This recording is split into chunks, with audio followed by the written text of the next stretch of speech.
from the All Indiana Podcast Network. It's time for real conversation about the real issues that affect our communities. Poverty, education, equality, and more. This is Real Talk. Real Talk with Reverend Charles Harrison. Welcome to Real Talk on the All Indiana Podcast Network. I'm Reverend Charles Harrison, and on this episode is the first one of the new year, 2023. We're going to be talking about the end of the year numbers in Indianapolis when it comes to violent crimes. We're also going to talk about the big story in Indianapolis, which was the shooting at Castleton Mall that left one juvenile dead. And then finally, we're going to talk a little bit about the numbers of the Indianapolis 10-Point Coalition in 2022 in 8 hotspot areas in the city. Please join us. Welcome. This is Real Talk with Reverend Charles Harrison. I am your host on this talk show, Real Talk with Reverend Charles Harrison. For those who don't know me, I am the senior pastor of Barnes United Methodist Church in Indianapolis on the west side, the great church of Barnes United Methodist Church. And I'm also the board president of the Indianapolis 10-Point Coalition. And this is the first show this year in 2023 as we bring in a new year. We want to do a couple things on this podcast show today. We want to talk about the big story that happened this week, and certainly that is the shooting that occurred at Castleton Square Mall. It is the second deadly shooting outside of the mall that has occurred within the last 6 months. It's been a growing problem at the mall, going all the way back really to the Mayor Ballard administration, former Mayor Ballard, when there were concerns expressed about at-risk youth, particularly, and young adults, neighborhood cliques and some gangs, and the kids just hanging out at the mall. And 95% of the kids that go to the mall are there to have a good time in the shop and doing the right thing. But there's always been that small percentage, the 2 or 3, 4, 5% of the young people that go there with ulterior motives. And that certainly has been a concern. It's not only really been Castleton Mall, but you look at all of the malls in the city over the last, we say 20, 30 years in the city, from the downtown Circle Center Mall, Lafayette Square Mall certainly has also been an issue in the city. And Lafayette Square Mall, basically shut down. But we have had a lot of concerns, certainly, about the malls, both downtown and the Castleton Square Mall, over the last 20 years. When there's a crackdown on one of the malls where there's a lot of police and community involvement, it tends to shift the kids to another location. So if the kids are downtown and there's a lot of police presence downtown, then the kids will shift to Castleton. There was a time where there was 3 spots that kids would go to, the young folk, the downtown mall, Castleton Mall, and then Broad Ripple. And we were having trouble, 15 years ago also in the Broad Ripple area. But certainly we are saddened by the incident that occurred, a few days ago when a 16-year-old was shot and killed, and a friend was injured. And it seemed to be a mistake in identity when it came to the car. Apparently, they thought that they were getting in the car that they came with, but it was a car that looked like their car, and the person inside of the car, from police reports, say that they were alarmed and afraid for their own safety and fired shots, killing the 16-year-old. And apparently what is concerning is the person in the car got out of the car and then fired shots at another individual, and that individual was wounded and injured. And yesterday I had a chance to meet with the family of Michael Mason Jr. And certainly I dealt with all of the pain that family was going through at Eastern Star Church.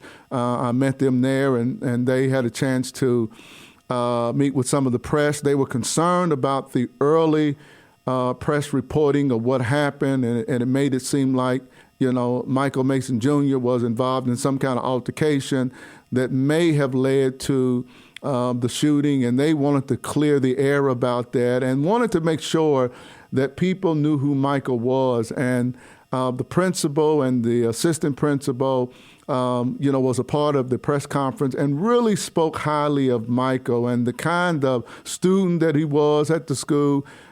His involvement in the school, very active, very loving, caring young man who seemed to be doing very well. And the family did not want that negative, narrative that was out there, and particularly with one or two of the news stations, to be how Michael was depicted. So yesterday I had a chance to sit with them with a lot of TV stations so that they could set the record straight about Michael.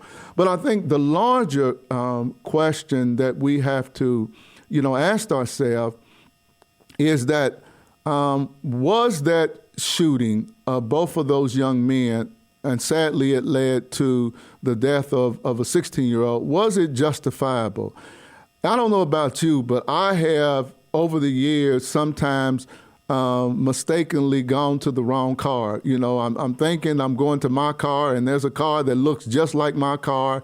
And on many occasions, I have ended up going to the wrong car and then realizing once I got there and tried to get in that was not my car. And I think many of us could probably, share experiences where we have gone to the wrong car, or there have been cases when I have been in my car and someone thought that my car was their car and they pulled at the door when I was there. I even had one person, when I had the door open, ended up getting into my car, realizing at that moment that they were in the wrong car. And the question, that I have, is it justifiable for someone to fire shots from the inside of their car, if they feel like their life is in danger just by someone maybe going to the wrong car and end up firing shots, outside the car and hitting and killing the person. And then they got out of the car, apparently, according to police reports, and fired shots at the other young man who was trying to get away from the shots being fired. I know with the family, they are broken about this, and they certainly want justice for Michael. They feel like he was murdered, and they are demanding that charges be filed. I think the father of the other young person that was shot and injured, he's been on TV the last couple of days, and certainly he's demanding that murder charges and attempted murder charges be filed. I think this is a conversation we got to have in the community. I'm very concerned that we have had in the first 6 days of the year now 3 homicides, and all 3 homicides have been juveniles. They've been black juveniles. And this is a concern that I have, that we continue to have this kind of violence. My other concern is the problems that we continue to have at Castleton Square Mall. And my concern is I believe more could be done to better secure that mall, both inside and outside. And years ago, community groups offered to help, to better provide security out there so that the kids that were coming, wanting to have a good time, could come into a very safe environment. And then those who are just there to shop without the concern of a fight breaking out, and then the potential of violence that has led, sadly, to several young people being killed out at Castleton Mall just in the last 6 months. And we've had a history of this really over the years. I think that I can recall at least three to four people have been killed out at Castleton Square Mall in my memory, within the last 4 or 5 years. And certainly there have been a lot of fights and people have been injured. I think more needs to be done to better secure it. The same feeling I had about the mall downtown. It only takes a few individuals to create havoc down there. And I felt like that all of these community groups that do a lot of work in the city in working with at-risk youth and young adults could be very helpful, particularly on the weekends and during the time where kids may be out of school. That's when we tend to have the problems, at these malls. It tends to be on Friday or Saturday night, mostly Saturday night at the mall. And then during the time where kids may be out of school, spring break, Christmas break, and sometime in the summertime where we have, these incidences at the mall where, youth are injured or youth are killed. I know this is a very complicated issue. I know it is. It's an issue. There are people who feel like parents ought to be doing more. I am a parent. I have 2 teenage children, one 16, one 17 years old. In the last few weeks, I allowed my kids to go to the mall shopping, with very strict orders from my wife and I, for the kids. I want my kids to be young and responsible, but yet I was also concerned about their safety, and I allowed them to go during the day. Then I came later and hung out with the kids, and then ultimately, took the kids home. But certainly, I was concerned based on the work that I do with 10 Point about, the safety of my kids. And I think it is a concern that we have to address. And I think the overall issue of violence in our city, I think we need to address. Last year, in 2022, we ended up with the 3rd highest number of homicides in the history of the city of Indianapolis. We ended the year with 229 homicides. What is concerning, and this trend continues, it is the 3rd year in a row that we have eclipsed 200 plus homicides. My concern is that this looks like it may be the new trend in the city. For years, the city from about 2000 to about 2012 averaged about 96 murders a year. We tended to be under 120 homicides a year, so the numbers tended to be very low. We saw a dramatic, increase in the violence, by 2015. And then it just accelerated from there. And certainly in 2020, 2021, and 2022, we've seen the homicides in the city reach 200 a year.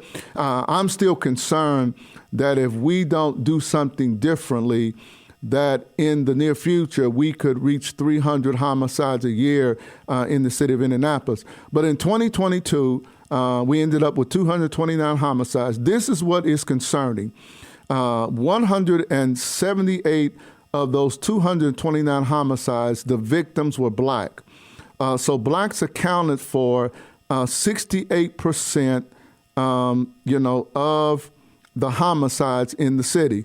So out of the 229 homicides, 178 of the victims were black. So blacks who represent 20-something% of the population in Indianapolis accounted for 68% of the homicide victims. That is concerning. That is a trend that is continuing where blacks are disproportionately impacted by the violent crimes in the city. Out of that 68%, of the homicides, in the city that impacted blacks, we had a pretty large number that were black males that were impacted by that number.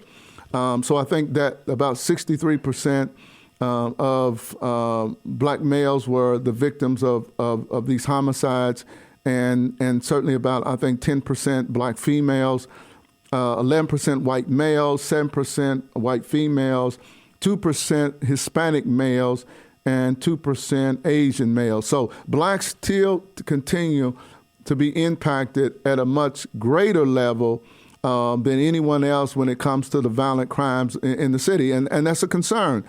We have not improved on that number. Really in the last 10 years, we're seeing about 7 to 8 out of 10 individuals who are killed in the city of Indianapolis are black victims. And that is a concern that we must address as a city. And I'm not for sure we're doing a good job of that. And I know we've spent a whole lot of money on programs in the city, and I know we're doing a good job of that. And there's a lot of good groups out there, great groups out there that are doing, outstanding work. And really trying to address the root causes of the violence in the city. But where I think we are falling behind some cities, particularly like Boston, who has a low level of homicides every year, I think they have the best violence reduction strategy in the country. They put a lot of resources into putting boots on the ground in hotspot areas around Boston, particularly in the Dorchester area and other areas where they've seen, high numbers in the past. And they have maintained, over the last 20 years, they tend to be somewhere around 50 murders a year in that city or less. I think last year they were in the 40s, but they tend to be somewhere between 40 and 50 murders a year in Boston. And Boston is not that much smaller than Indianapolis, and their black population is similar to the black population of Indianapolis, but they have done a real tremendous job. And I think it has a lot to do with the city, the faith-based community, grassroots organizations, law enforcement, the courts, the business community are all working together to address this problem, and they're doing it in a coordinated effort.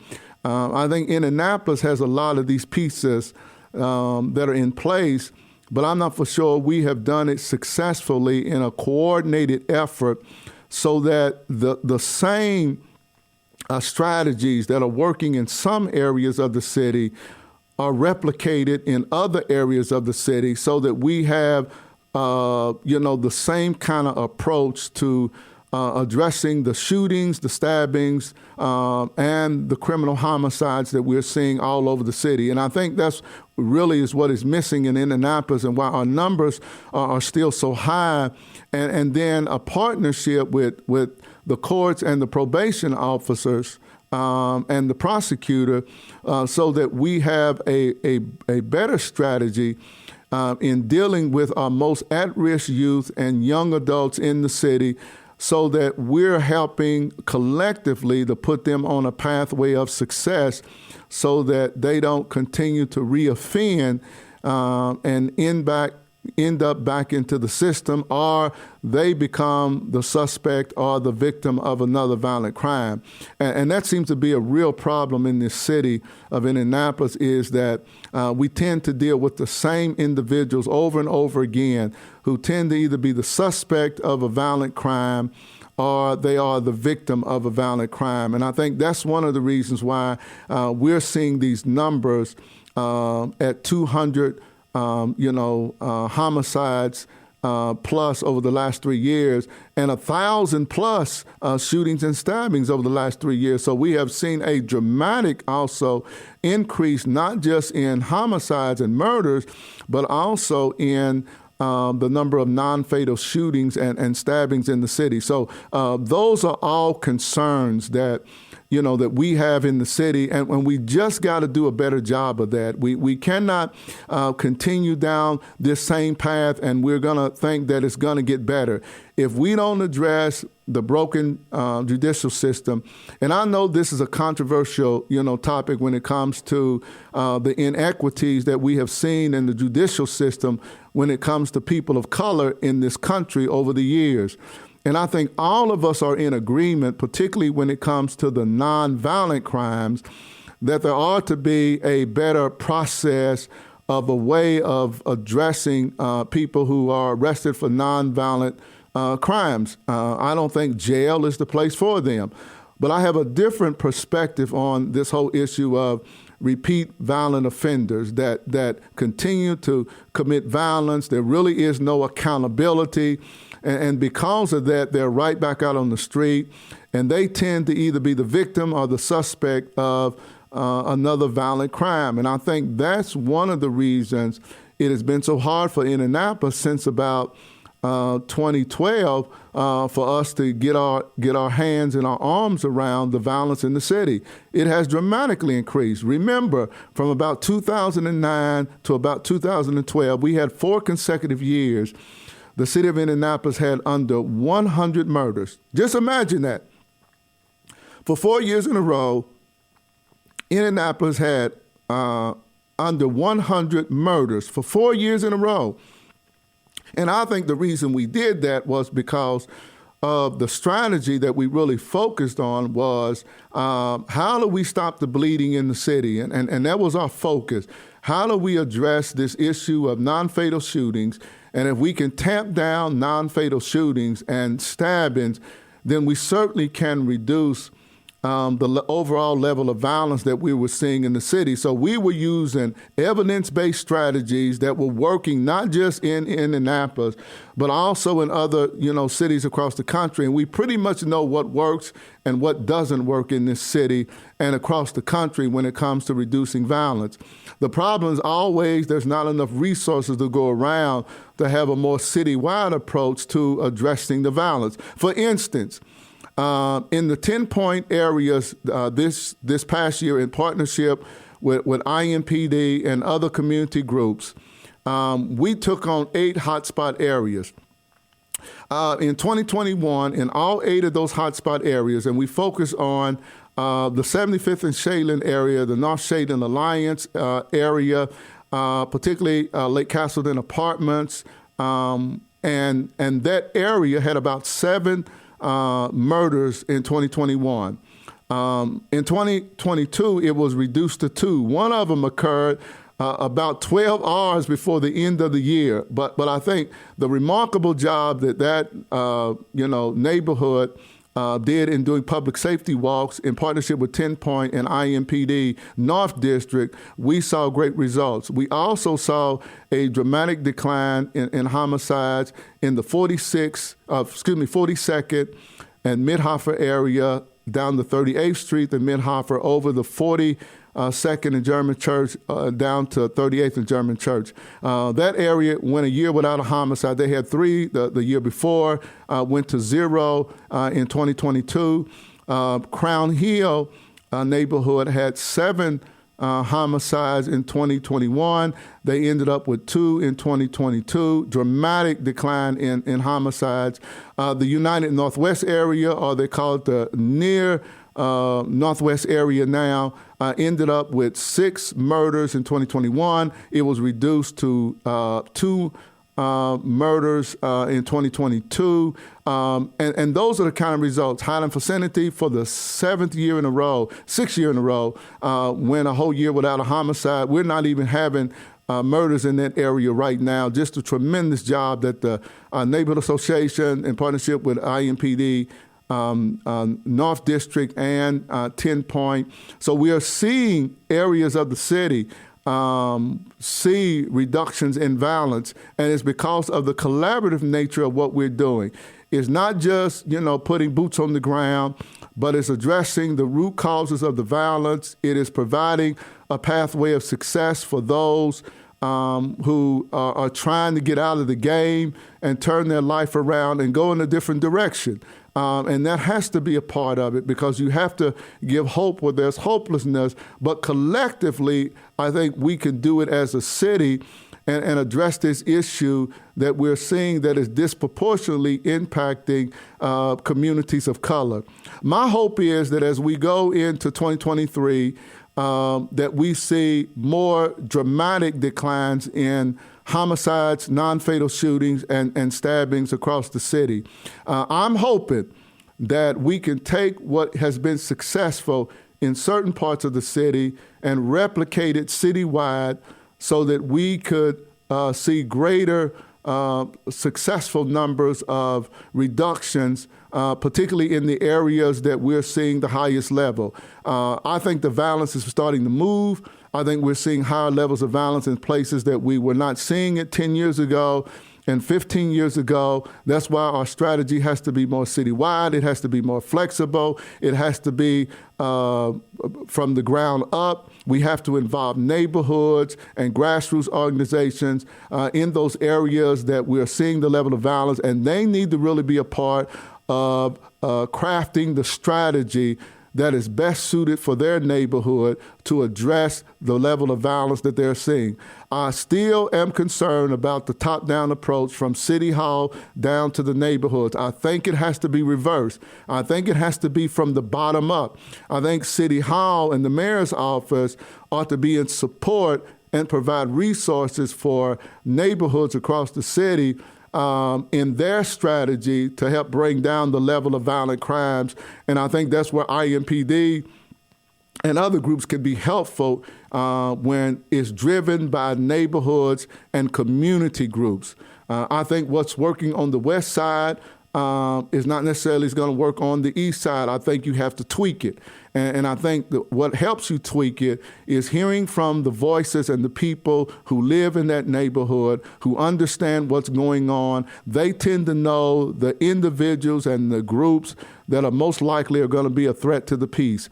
So I think we got to do a better job as a city in addressing the overall violence. I'm hoping that the malls, Castleton Mall and its management, reach out to community groups, because I think community groups could be very helpful in helping with the security at Castleton Square Mall and working with law enforcement to continue to make that a safe environment for shoppers and 5 to 97% of the kids who are just going there to have a good time. We want that to be a safe place, and I think we can do it, but they have to listen to community leaders who have been warning them in the past that if we don't address what the reality is on the ground, that we're going to have more people injured in these malls or outside these malls because of what's taking place in them. This is Pastor Harrison, and I hope you have enjoyed